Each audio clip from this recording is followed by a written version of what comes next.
This is very simple. We right now have a white supremacist that is sitting in the White House. He is backed up by other white supremacists. And if you really want to know who the criminals are in this country, you can Google it. You don't have to trust me. But the people that commit 80% of the most violent crimes in this country are white supremacists. Yet for whatever reason, they sit and they serve at the pleasure of the president. They are the ones that were there on January 6th, tearing our democracy down physically. And now we have them tearing us down right here from within. That's what's happening right now. I am tired of the white tears. Listen, if you are competent, you are not concerned. When I walk into Congress every single day, you know why I don't feel away and why you can't make me doubt who I am is because I know that I had to work 10 times as hard as they did just to get into the seat. When you look and you compare me to Marjorie Taylor Greene or me to Lauren Boebert, there is no comparison. And that is the life that we have always lived. So the only people that are crying are the mediocre white boys that have been beaten out by people that historically have had to work so much harder. So the Republicans have controlled this committee. So my question is, why is it that you need to create an entirely new subcommittee when you literally could go through and do whatever work it is that you're talking about handing over to the gentle lady who has never seemingly brought up anything about efficiency? The only thing I recall from the 118th was her spending a lot of time on somebody's junk in this committee. So let me be clear.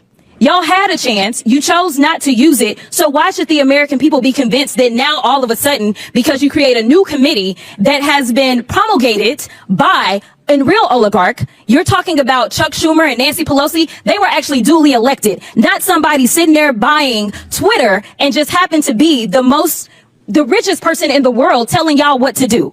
Let me tell you something. Y'all need to find some people that actually care about their constituents.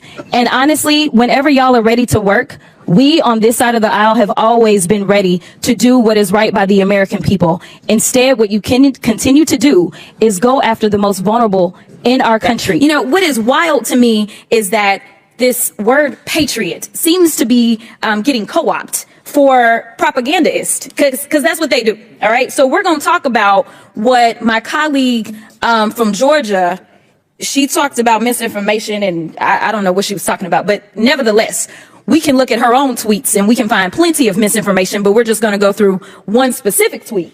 Now, she said that we need to work with Israel to track down the serial numbers on any U.S. weapons used by Hamas against Israel.